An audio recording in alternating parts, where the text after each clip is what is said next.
Gramsci's ghost in pink packaging, Barbie and Dove in the battle for beauty and power in today's media-saturated world. Are we witnessing liberation, or just a more glamorous form of control?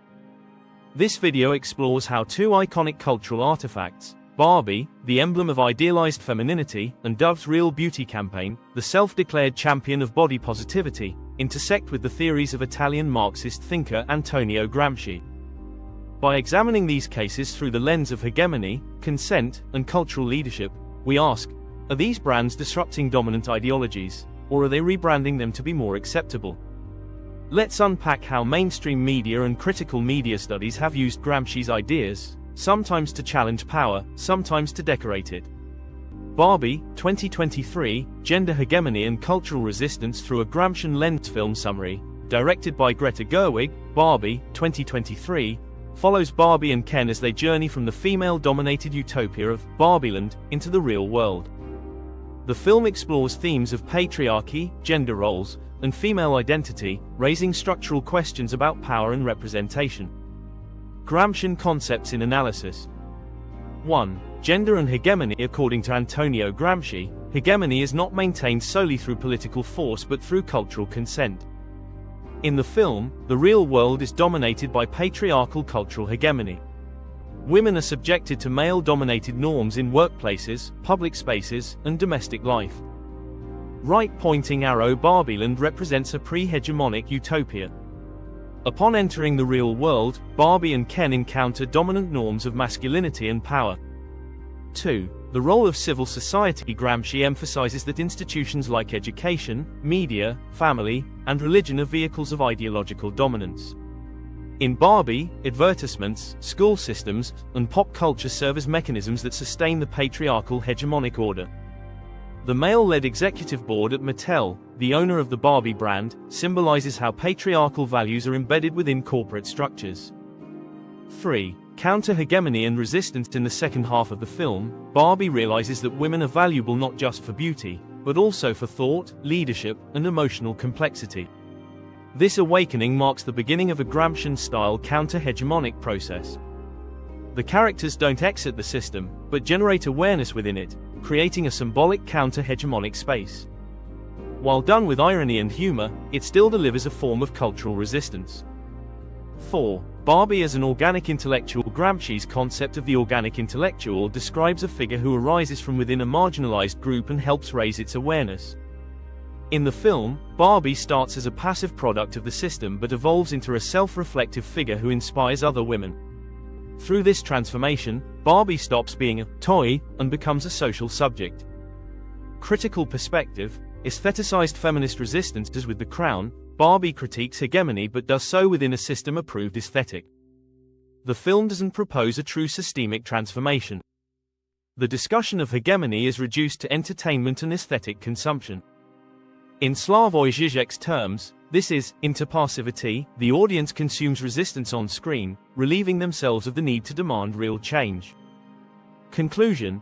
Gramsci and the aesthetic of gendered resistance. Barbie brings Gramscian ideas of hegemony and counter-hegemony into pop culture visibility. However, that visibility is confined to a narrative of aesthetic awareness rather than structural revolution. Instead of offering a true alternative, the film creates a safe space of awareness within the existing hegemonic order. Case study: Dove, Real Beauty campaign, Gramscian hegemony and the illusion of gender equality campaign overview. Launched by Unilever in 2004, the Dove, Real Beauty campaign claimed to challenge dominant beauty norms in the media and advertising industry. It featured women of diverse body types, ages, and ethnic backgrounds on billboards and in videos to celebrate real beauty. Gramscian critique. 1. Inclusive face of hegemony. Consent production. According to Gramsci, hegemony functions not only through coercion but also through consent. The Dove campaign, while appearing to empower women, still centers around the concept of beauty. By rebranding norms rather than dismantling them, it continues to define women through aesthetic values. By glorifying beauty in a different form, it re-establishes cultural value through physical appearance. 2. Soft power of civil society. Femininity through consumer identity. Gramsci's theory of civil society suggests that media, education, and cultural institutions are central in producing hegemony. Dove ads recode women as consumers rather than citizens by linking empowerment with the right product choices. Female emancipation becomes linked not to agency, but to consumer confidence. 3. Systemic compliance in the guise of counter-hegemony. Although the Dove campaign appears to challenge hegemonic beauty standards, it does not offer a genuine counter-hegemony in the Gramscian sense. Instead, this form of internal critique allows the hegemonic system to appear more legitimate and self-correcting. The system critiques itself, thereby preempting more radical external challenges. 4. Commercialization of the organic intellectual role. Gramsci argued that organic intellectuals emerge from and speak for the subaltern classes. In the Dove campaign, the brand itself assumes the role of the awareness-raising agent, co-opting social critique for commercial gain. The organic intellectual figure is commodified into a marketing person. Mainstream taming of Gramscian concepts by appropriating feminist discourse and gender sensitivity for profit. The Dove campaign reproduces hegemonic structures. This supports critiques that Gramsci's theories are sometimes instrumentalized by mainstream culture. See Norman Gehres, 1990. In post-feminist consumer culture, equality becomes synonymous with style and shopping choices.